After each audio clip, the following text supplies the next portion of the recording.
Welcome to the Intrazone, a show about the Microsoft 365 intelligent intranet. I'm Chris McNulty, here, as always, with my co-host, Mark Cashman. Woo! Chris, it has been a pleasure being your partner in crime, co-host, both for our partner episodes and our full main episodes on the Intrazone. So I'm excited to be here. Likewise, Mark, and I know that we're partners. I'm not sure about the crime of which you speak. You know that there's a recording device here in the room. I think if the crime that we share too much information, guilty. Is it a crime that I needlessly barrage you with sports references? Guilty. A reminder that Microsoft's mission is to help deliver solutions so individuals and organizations can achieve more.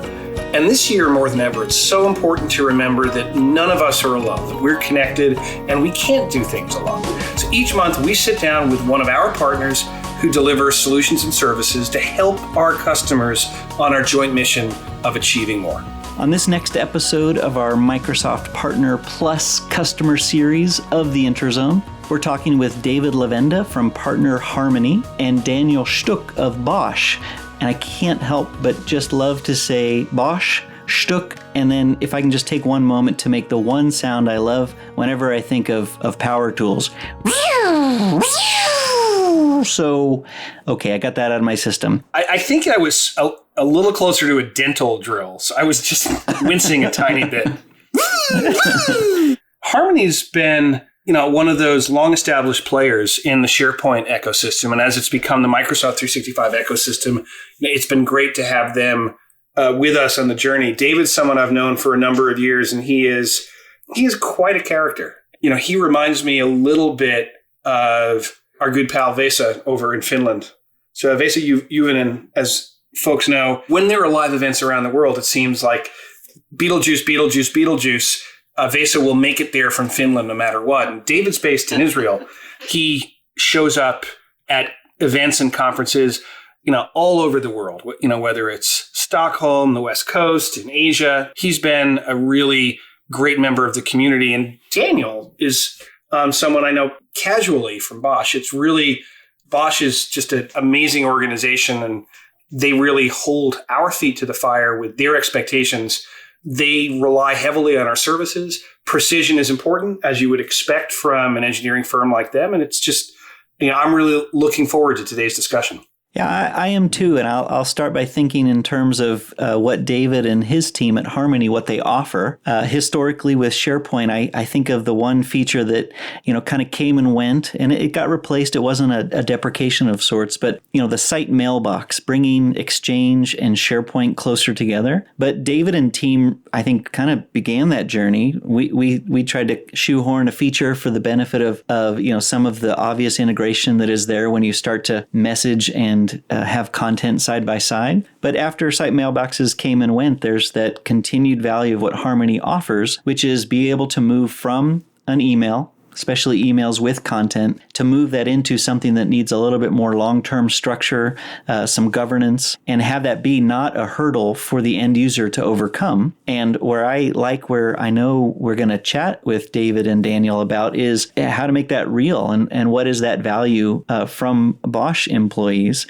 so that to classify an email, which they have as a requirement in areas of the company, was not this Herculean or hard to do or end up that sort of wrong outcome of people not doing it because it's too hard. Yeah, Harmony reminds me of something they say a lot in business articles about, anytime you have a clicks to bricks business, and I'm thinking massive organizations like Amazon, and no matter what you do with the supply chain and customer fulfillment, and getting things around the world, whether it's on your planes or your drones or your boats, automobiles.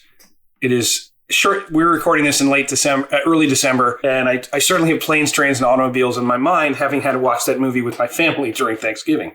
But it's the final mile that can be the hardest part of that. And in adoption, I think it's really important to meet users where they are. And, there historically has been such great content in SharePoint. And users, spend their day in Outlook or other environments. And it's important to kind of finish that journey about not just building great systems and having great content, but connecting it all the way through to where users live. And Harmony has been great for that with us. Yeah, and just to throw out a few numbers where, you think in terms of bringing people together and meeting them where they are. Bosch, if you don't know, is not a small company. They started this journey with Harmony with 1,000 users as a pilot, which moved into then a pilot phase where they just expanded the pilot to 6,000 users. But their goal and where they've gotten to is final global rollout to 360,000 Bosch business users. So that's a lot of people to put a product or a solution in place for. There's a lot of training and adoption that goes along with that, but just the notion of how well the solution works, the durability of then the outcome for the customer, not just during pilot, but as things build at scale, that's a lot of email and content that's being managed, and per their policy and requirements, that's a lot that the service is doing once it's in place. So I think your approach is 100% dead on what we will hear from David and Daniel, but to also remember the scale of which that they're doing it kind of requires everything to be good and great at what it does. So Harmony is a prime member of our Content Services Partner Program, which I help run. So that's why I speak about that program often. And they really, to me, embody some of the best ambitions of our software vendors in this space, because they build solutions that are based on our content services platform, that are based on SharePoint, about how do we enrich those experiences. And they've brought them into Outlook. Harmony's invested a ton into bringing an even richer content experience forward into Teams, because increasingly that's where people hang out on. And it's just really great to have them with us on this journey. Yeah, I think it exemplifies, I think your program contributes a lot to this, but to David and teams to complement them, being able to keep pace with the level of change that we have. Of course, we're very mindful of at the API level and at the integration level that we are mindful of everything that partners do and what change means to them. But if they're matching the change management and the needs of their customer, and they're balancing that with keeping up and keeping ahead sometimes of what Microsoft is doing, knowing how plugged in they are to the Outlook client, the Exchange interface with SharePoint, and everything at the level of the content services that we offer, and especially as that's been growing exponentially in the last few years. They are intact, they are ahead of the curve, and again, compliments to both your program and how they benefit of being a leader in that space as a Microsoft partner. Well, we say in the head, we can't do it alone, and we certainly can't do it without partners like Harmony. So I think it's about time we welcomed David and Daniel into the virtual studio.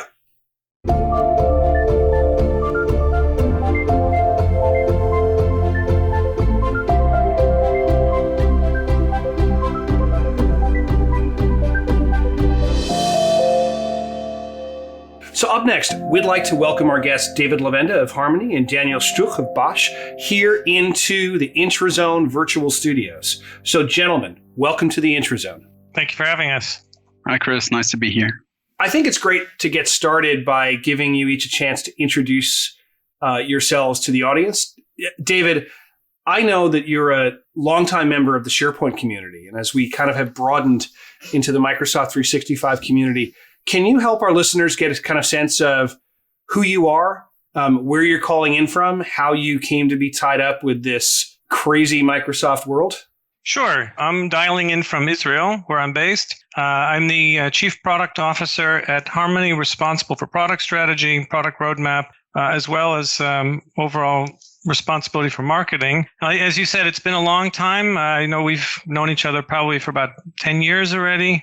I got into this really from academic background. I was an information overload researcher for over a decade, focusing a lot on impact of email and information overload, getting a little bit more into enterprise social media. As you said, been a part of the SharePoint ecosystem for many years as part of Harmony.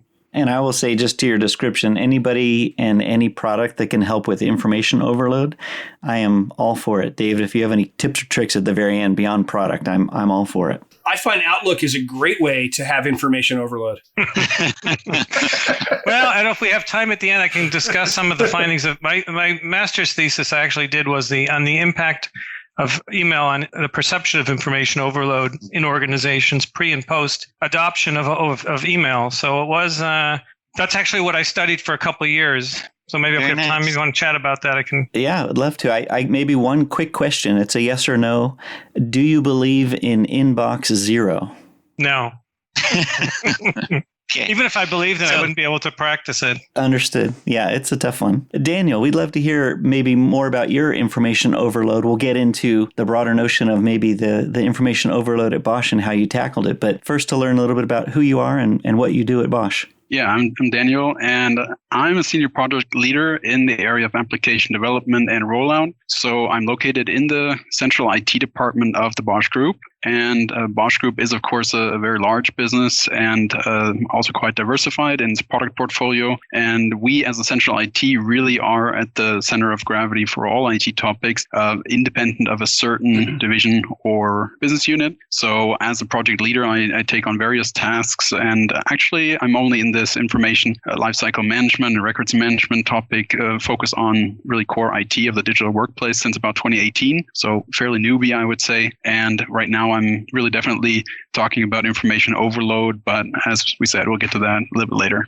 Don't take this any offense. This is a positive statement, but Bosch has actually shaken me in the past. I worked one time as a production assistant, which means you do any sort of job on a film within the film crew. And I was working building out the set for the Real World Seattle. And so I got to be an honorary foresman, with lots of tools. And it happened to be that all the tools that they had were Bosch tools. So I am not an expert in carpentry, but I did get to wield a lot of Bosch tools. So that was the shaking. That's the shaking. That's good. I hope you liked them. I did. It was fun. Again, I'm not really a carpenter at heart, but for a month building out a set, I got to work with lots of your tools. So the shaking was good. Sounds good. So we are here, obviously, to learn how you all came together. And, I think maybe what will help, Daniel, if we start with the problem behind, what it is that you then sought to reach out to a partner to find a solution. And we've been talking about information overload. Certainly, there's a lot of policy behind it. There is maybe where it started. Where did you,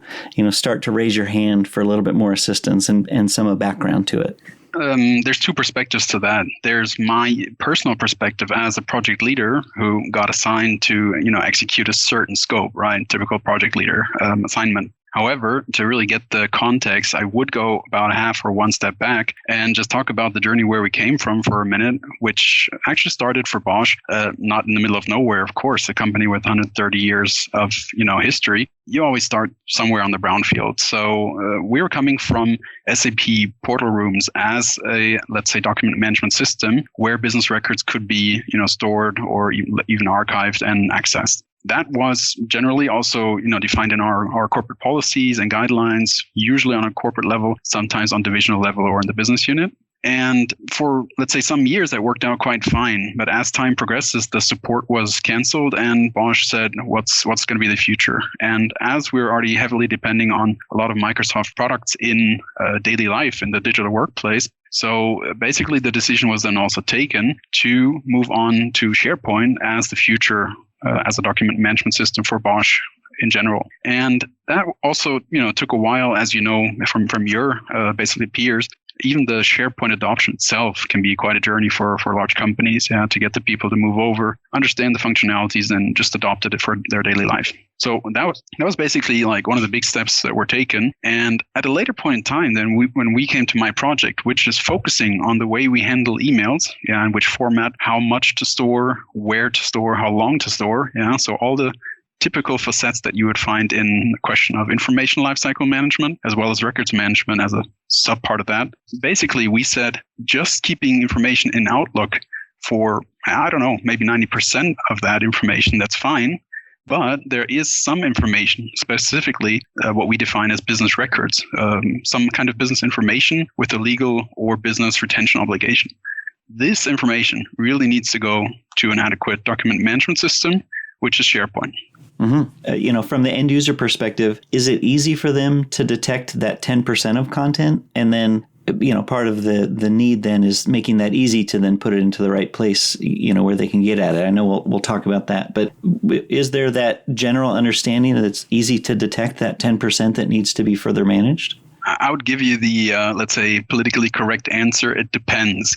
So we know for sure from a large UX study that we did, on how people actually use email today is, what we found in that study with over 10,000 people to begin our project with, as the context of use of email, is we found that it's really heterogeneous. We have areas within our large corporation and diverse, set of end users that know really precisely exactly what to retain, how long, and in which system. Right. So it's really like perfect information lifecycle management, records management. However, we also found that there are a significant amount of our end users that really are struggling. You tell them the theory, you train them the policies, but in the application, they really want to do it. They take it seriously. It's not that they would actively ignore you. It's just they don't know exactly how. And that what we found is that a lot of end users need a significant amount of coaching or guidance by their superiors or data protection experts to really identify which security class, which retention period, and in what kind of storage location do I need to retain it. Is it okay to leave it in Outlook, or does it require maybe a sophisticated system, something like SharePoint? I kind of like to bring David back in on this a little bit. So David, Harmony has kind of been long known certainly to us at Microsoft. We're really proud that you are a charter member of our Content Services Partner Program, and all the value that you've been able to bring on integrating Outlook experiences with SharePoint and vice versa. I think it's interesting to kind of consider Harmony in this realm, because obviously there's a little bit of what in the US I will show my age by referring to as the peanut butter and chocolate metaphor, with Reese's peanut butter cups, that, you've got great capabilities to manage semi-structured content through M365, through SharePoint. You have all of this kind of diverse stuff coming in through on the Outlook side. So I think it would be interesting for you to kind of walk our audience through what Harmony brings to the table to help a customer make sense of not just the Outlook SharePoint frontier, but how you can add value in the compliance realm.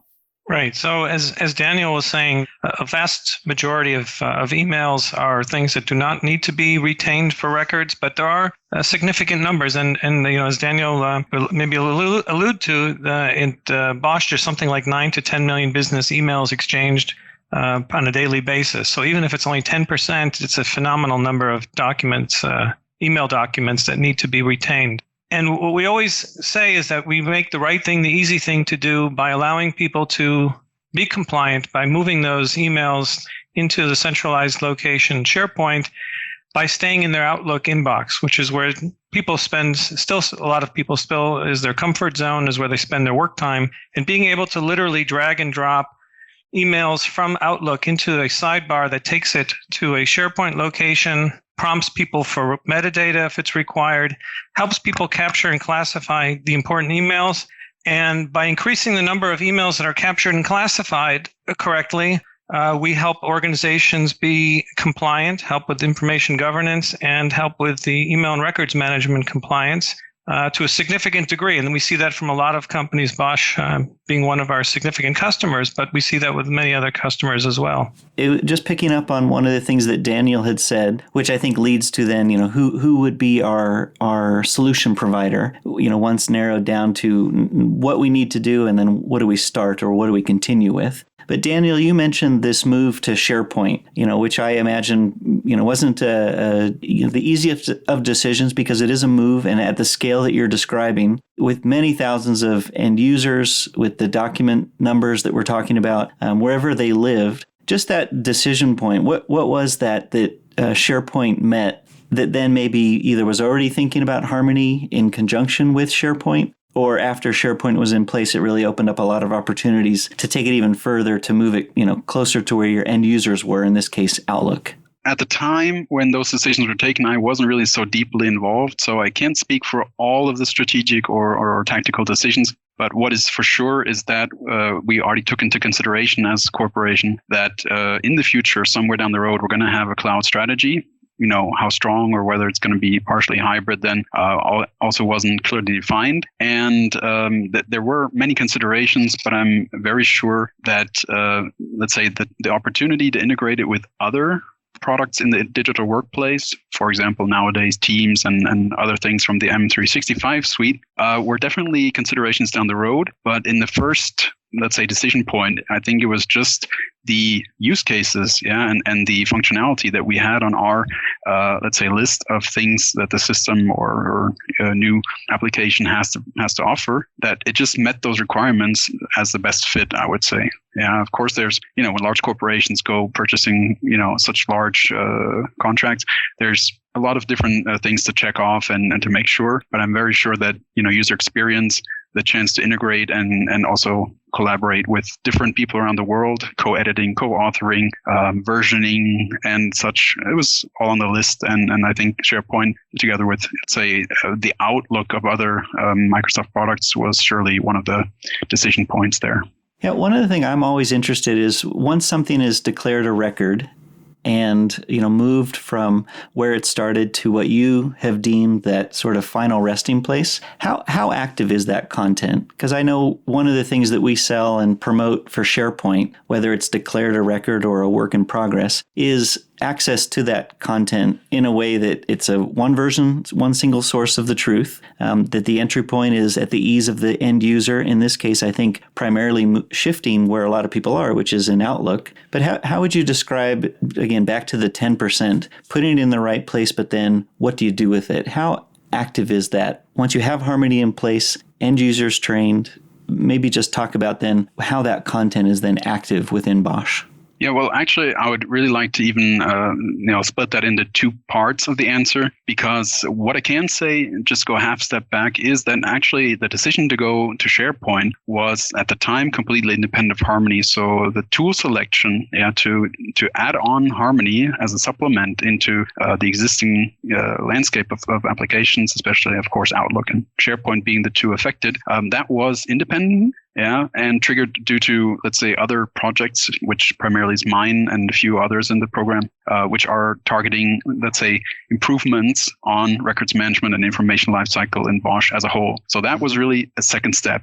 Now, to get to your other part of the question, like how do documents actually, how do they live? How active is a record once it's moved? I would really say, given the fact that we're not finished with rolling out, so far we only have a very small share of some 30,000 people, but we're just now starting to roll out globally. So by, let's say, mid to end of 2021, we'll have about 300,000 users that have it installed, with potential for more. And what we can say so far is that it's really heterogeneous, just the way the company is. And it's similar, like I described, the challenges that we have, that some associates and teams are very well equipped to do records management already and others not. And the same thing is kind of the answer to your question about the individual record. Yeah, sometimes people drop it and never touch it again. So they only do it for maybe a legal reason, and there's no audit, there's no customer that needs it, and there's nobody inside Bosch that ever needs it again. But some document, some policy says you have to retain that for 35 years for product liability, for example.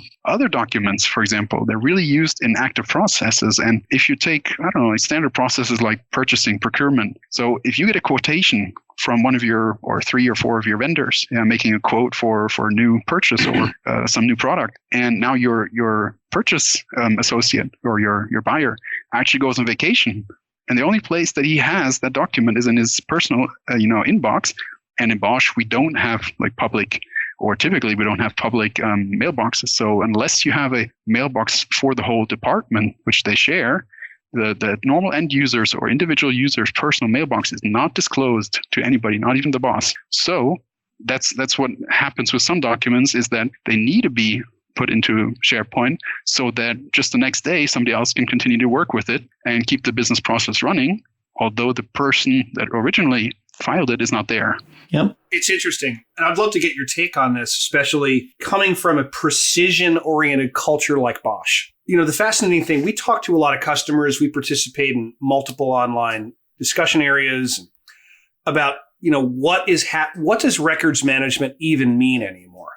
Because if you roll it back 50 years, records management existed because of the cost of real estate. And proportionally, well, you can't keep all the paper, so figure out what you want to keep.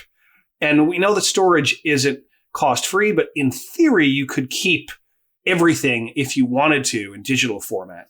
So what's interesting that, one of the things that we've found, and I'd love to get your thoughts on, is that moving away from where ECM was, what we called it at the time 20 years ago, at its worst, it's the most expensive place to store content that you never want to see again. And trying to be a little more thoughtful about breaking that down.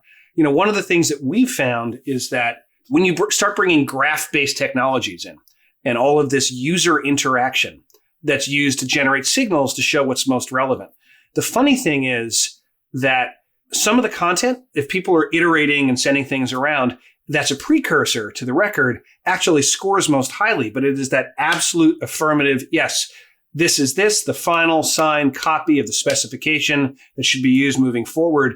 Even if it's not popular, it's authoritative. And I'm just kind of wondering what kind of your perspective or Bosch's perspective on the nature of precision in records management.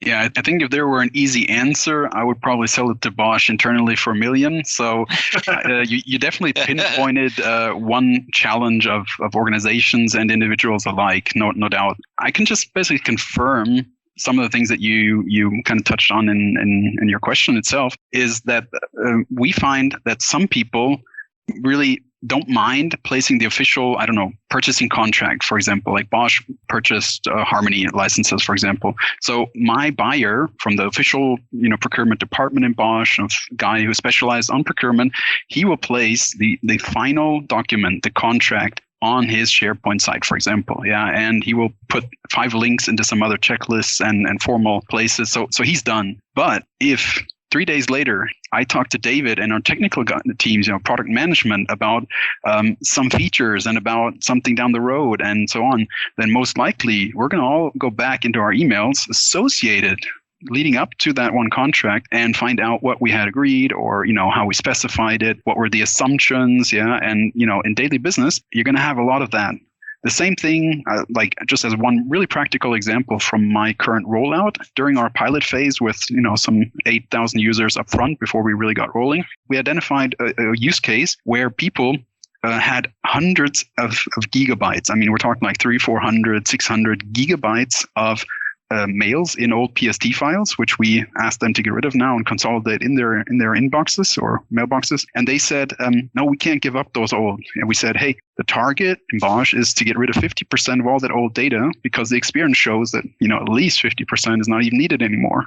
People haven't touched it for maybe 5 years or so. So really challenge and question yourselves, do you need all that old communications? I mean, what are emails? Essentially, usually communication. But then they really turned around and said, guys, oh, sorry, can't confirm that for our area. What are they? They are actually the patent lawyers in Bosch and patent engineers of Bosch. And as a technology company that we are, innovation leader in many areas, they actually said, I don't care about the patent itself. I mean, that's just the final cherry on top. But all the ice cream that is below, that is all the content that we communicate with partners, with the patent office, internally. And that, like 10 years later, could even be part of the lawsuits about the patent infringement or the right for commercial exploitation of a patent. And they really said, although by law we're not obliged to retain those documents, but we as a company are really better off if we keep it for our own sake. So don't take it away from us. Give us a solution and help us to get it into some kind of storage. And that's exactly where we came around the corner and said, okay, well, where does this belong? Into somebody's inbox? No, this should belong into a real document management system. And there came SharePoint. But how do you get a lot of mails over there if you need Harmony? And that's exactly where we, brought in that use case and then the solution together. I like the visual of, not only from an audit or e-discovery or, litigation perspective, that's certainly maybe a requirement, but not always the funnest scenario, but just to understand research and development, patterns of people's thoughts, who to contact, what did they say, how did we do that so we can learn from it? So many scenarios that are buried in a lot of email conversations, and how you treat them, whether it's deeming it a record or just, as it sounds like you got the pushback, deeming it important and important enough that the moving to solution was not only satisfying the need or the want of the user, but the benefits hopefully going forward for whatever the Bosch needed, whether it be the not so fun scenarios or the ones that move towards innovation or at least underpin innovation. That was really cool to hear. Yeah, and definitely what I can also say is just that records management, let's be honest, it's not particularly sexy. As you kind of pointed out already, it's not the thing that everybody would answer what they look forward to most when they come to the office in the morning or log on wherever they sit. So, I mean, you just got to be straightforward on that. However, Harmony did actually give us the opportunity to create like a internal, let's call it win-win situation between the company that has its formal requirements and wants good information lifecycle management or records management and wants to be, 100% compliant with all regulations, fulfill our duties. It's part of our value set and we live up to it. But to make it a little bit more attractive to the associates, Harmony really helped us by, making the access easier, making the process easier, and really enhancing UX. It really helped to take the bitter with the better.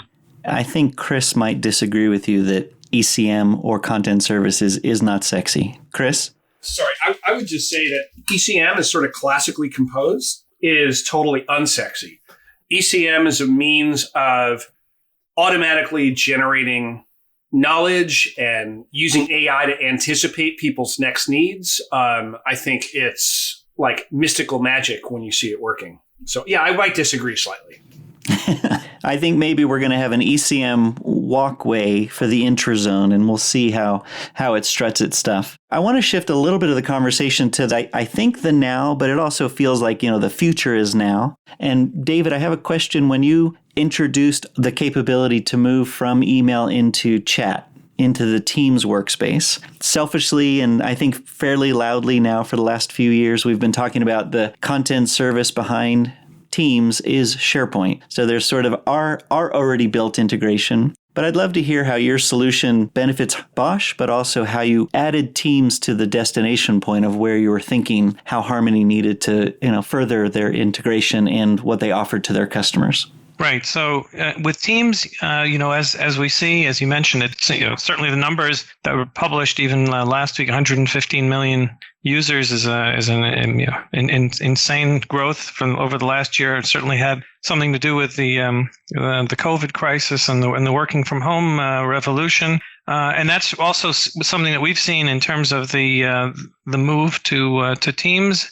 So we've added capabilities to be able to do similar types of operations that we did with SharePoint now with Teams. So dragging and dropping documents and emails into conversations, into channels, so that they can be used and accessed by people in Teams. Actually, one of the things that we're just about to announce in a couple weeks is a new app, which is a Teams app, which integrates with email from the other direction. So if you get an email from a client, as Daniel was saying, maybe it has a quotation or proposal, and you want to bring that into a discussion that you're having internally, we have an app that will allow you to, from a Teams conversation, search for and import an email and attachments directly into a Teams conversation, so that people can talk about it, have a discussion, chat about it, and even respond directly to the email from the Teams conversation. Because we do see, as you mentioned, as moving forward, Teams is obviously something which is big in the world of collaboration, and getting documents in there is also going to be a part of that. So that's really interesting. I'd love to get your take on this, David. So I remember, years ago talking to one of our partners who had a couple of different content engines. What they explained was basically, hey, it's all which way I point the arrows on the chart. So if I'm going from file share to SharePoint, that's my migration tool. If I'm going SharePoint to SharePoint, it's my sync tool. If I'm going from SharePoint to file share, it's my archiving tool. And so it's interesting, as we start to see lots of different tools expand in Microsoft 365 and beyond, there's obviously lots of integration points, but this is a very different year. What kind of shapes your thinking at figuring out what to tackle next in the climate? Yeah, that's a great question. I mean, and there's two real vectors, I think, here. One is the one I was just describing, because we see people who are at home. The work from home is not it's not a fad. I mean, many companies, including your own, has already said that work from home is going to be an ongoing work strategy for the indefinitely. And people at home really have two problems to be effective and productive. One of them is finding information. So a lot of what we've talked about in terms of capturing and classifying information in a centralized location like SharePoint makes it easy for people who are not physically adjacent to you to be able to find that. You can't just poke your head into the next cubicle or walk down the hall and ask somebody where the latest version of the document is. So being able to do that easily from the place where you typically spend your work time is really valuable. And the other thing is being able to reach out for help, which Teams is great at, but being able to do that within the context of a business process. The business process that we're addressing are things like, client management, account management, some project management, where you have an interaction. Some of the conversation is in email, some of the conversation is in Teams. How do you create a single unified communication stream between the two seamlessly? And that's where the two products, as you said, one, depending on where you're starting, if you're in Teams, pulling information from email in and remaining in context. If you're in Outlook, pushing information to SharePoint or finding information in SharePoint without losing the stream of where you are. That's definitely one thing that's happened this year that's been a very positive development, and we see a tremendous amount of interest in that. The other vector where we see a lot of interest is with the recent announcement of Syntax. As we discuss here with Daniel and about Bosch, the need to capture and classify records. So the idea of being able to accurately classify information so it can be found later on or be able to find related information is something which has always been near and dear to our hearts, helping people do that easily. As we've had these discussions before, is that typical business users are reluctant to spend the time and effort, even if they knew how to do it, to specify a lot of metadata. It's a lot of overhead that many people don't see the value in, and a lot of people just don't know how to do it. With Syntax being able to automatically classify the information, being able to show related information, for example, in Outlook, being able to find related documents in a sidebar, again, allows people to remain in context, but take the new capabilities that are coming through the Microsoft 365 new developments. So we see that also as a very interesting opportunity going forward to be able to provide that to our customers. Daniel, is that a pattern that resonates where I think from a product and an end user perspective, the focus is collaboration, good communication, all within context? Is there any success metrics from your pilot as you're thinking about moving, to the broader corpus of your company? We may have already stated it, but just in that context of what does success look like in this pilot that you are already seeing that's enabling you to move? Is that in lieu of, what you have in place? Does it define a little bit by what's coming, where your direction that you're headed out of the pilot? I would say yes and no. So yes, in general, what David was getting into, the user behavior and working within context, connecting the dots, connecting people, but also connecting people with information or, information with information. It's definitely all going in the same direction. And as pretty much every large company, I would say, we are striving to move step by step in that direction. That's the yes part. The no part is if you really ask particularly about my pilot. So my program is actually a very scope, which is implementing a subset of new governance, new regulations about how people can, should, or are allowed to use emails.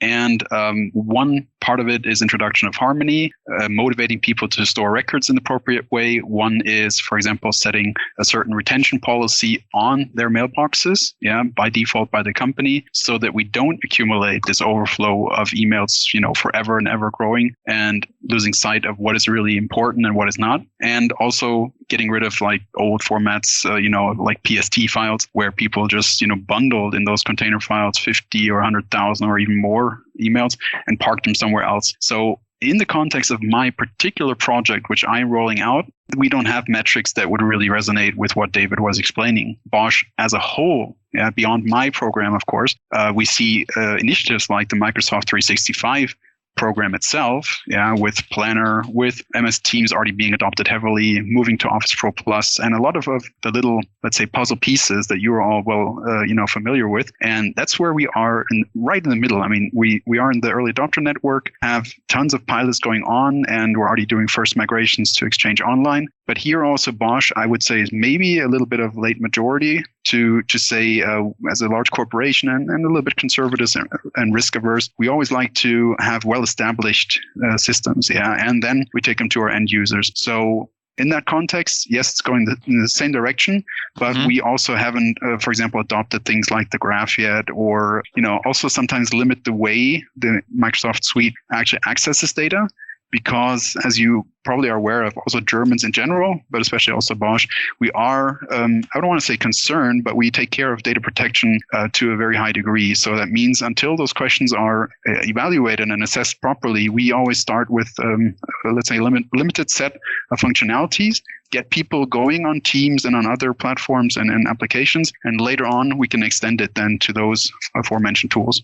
Everything I just heard you say, I always think of it not as that you're, specifically choosing to stay away from something or you're feeling like you're growing slowly. I see it totally different, where it is actually the definition of a pilot is to set some key guidelines, work with a small group of people, get it right. And if that's within the scope of you're not yet fully adopting all of the applications and services of Microsoft 365 or what a partner offers, what it really leads to is a solid rollout, a solid understanding of what you're trying to achieve. But what I'm really hearing from both you and David is there's room to grow, and we would see it as when you're ready to grow. If you take advantage of some of the innovation that David talked about coming that furthers innovation with Teams and the graph and apps and bots. And then, of course, what we're doing with things like Project Cortex and the furthering the foundation of content services, being more and more SharePoint to more and more experiences, I think you're set for, obviously, whatever that next step is, there's plenty that you'll be able to grab at and leverage. But at the same time, also being rigorous in, no, here's what we need right now, and we need that as a proof point, and this is how we're getting started. Great. That's great. Definitely couldn't agree more. If you look at it from the big picture, we're definitely on our way already. We've already made large steps forward, and really every day, every month, every small project or new program started, we're all going in that direction. And even Bosch ourselves, we are developing AI in-house ourselves as one of our, let's say, key knowledge areas now in the future, and developing IoT solutions. And so the digital workplace is, let's say, one of our big construction sites on the way to becoming a much more digital company than it was maybe, years ago or is now. In the big picture, we are definitely on that way. And I really like how you described it, that taking caution and maybe evaluating with pilots and small EANs first doesn't mean that you're not still on the way. So couldn't agree more. Well, gentlemen, really appreciate taking time with you today. I would love to kind of conclude by asking each of you to just chat a little bit about what you see coming up next. So Dan, what's the future for Harmony and for M365 that you see at Bosch? Well, for Harmony, the roadmap is pretty clear because we have a rollout target Q3 2021 to be finished. And right now we're making big steps with around like 15 to 20, soon 25,000 users every 2 weeks. And then, like I said, by the summertime, early autumn, we'll be done if everything goes according to plan. And then we can already check that one off the list. Parallel, and actually just today I got out of a call with our neighbor program, the Microsoft 365, and they are well on their way. They're basically following us because they want people to basically have already done my program in their locations. And once we are through and got the majority of all the users, they will follow and basically just go back to back with our program and extend it to various Microsoft 365 components. Definitely, we're making big steps forward there, getting hundreds of thousands of users to adopt Microsoft 365. Yeah, as you said, there's a lot in the pipeline, so I really don't know when the end is, but I know that we're making progress now, and 2021 will be a decisive year, particularly getting a little bit tailwind through working from home in 2020. We already had the plan to do so before, but now we're really, let's say, electrified by 2020 necessarily to get people really digitalized and working with the digital workplace of the future. And Microsoft 365 is one of our big parts of that. David, similar question to you. Like, what's next for Harmony? Whether it's for product or events, what should people be on the lookout for? Yeah, as I said, I think we've got a couple of exciting product developments coming. One is working with further integration with Teams. Helping people who are at home extend the capabilities of Teams by connecting the disconnected discussions in email and Teams and bringing them together, both from the Teams app side and from the Outlook side. We're also excited about what Syntax is going to bring in terms of the email and document management and compliance and helping people capture, but now significantly do a better job of classification so things can be found much easier. So that seems to be something that's exciting. And, I'd like to say that you can come and see us at some upcoming events, but these events all seem to be quite virtual at the moment. So we've become very active in terms of blogging this year in order to keep the word out in lieu of being out on the streets and meeting people face to face and keeping people up in what we're involved in. As new members of the charter member of the Content Services Program, we certainly are excited of the capabilities and some of the new things that you folks are bringing to the table to help us partners get to market with some of the new stuff that we're working on, and we're looking forward to taking advantage of those things in the coming year. Well, David, it was nice to virtually see you at ESPC 20, and I'm actually staring at your blog right now and seeing that you've been active with the AIM conference and sharing knowledge about working from home, certainly sharing both your product information, but I think the reality of people are looking for the next level of, hey, I think I'm working from home still for a little while, for those that are. But to both of you, thank you for your energy today to share the insights of choices you've made and obviously partner and people connections that you've made. It sounds like a great blend of both technologies, and the direction that you both have described that you're going seem to very much complement what you're doing. I know on our end, it's very complementary to what we're doing. So it's a sort of a swipe the brow. Phew, I think we're building the right things and going in the right direction as well. But on behalf of the Interzone, thank you for stepping in and sharing your stories today. My pleasure. Thank you for having us. Thanks again. Be well.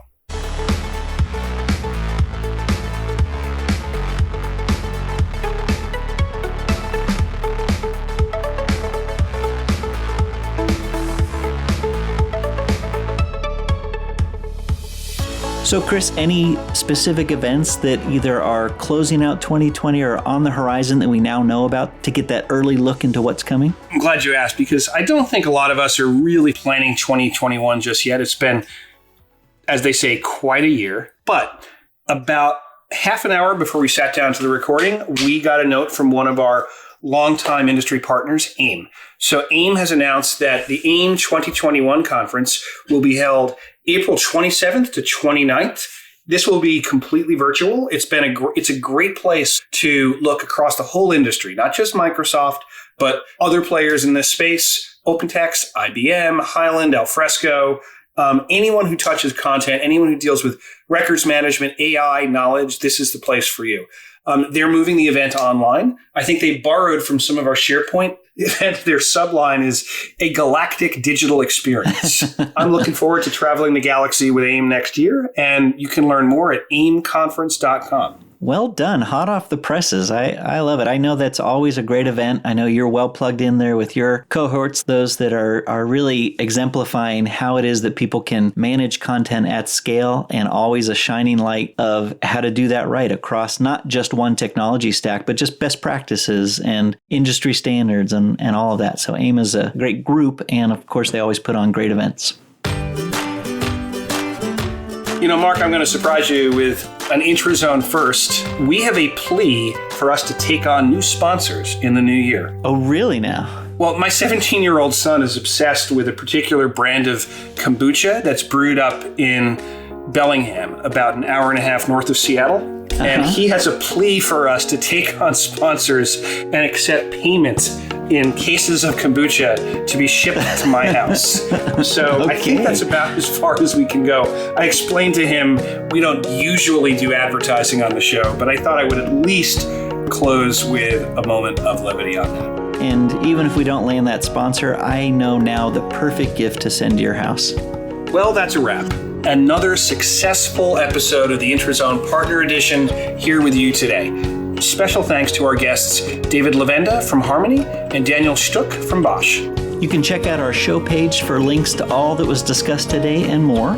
Go to aka.ms/theintrazone. And if you're interested in other shows by Microsoft, check out aka.ms/Microsoft/podcasts. Send us your questions or feedback for the SharePoint engineering and product teams. Email us at theintrozone@microsoft.com or on Twitter @SharePoint, @mcashman, and @cmcnulty2000. Please rate and review the show. It really does help. So share that SharePoint and Intrazone love. Subscribe wherever you get your podcasts. Thanks, Mark, and thanks again to our audience for listening. We're your hosts, Chris McNulty and Mark Cashman. You've been listening to The Intrazone, a show about the Microsoft 365 partner-powered intelligent intranet.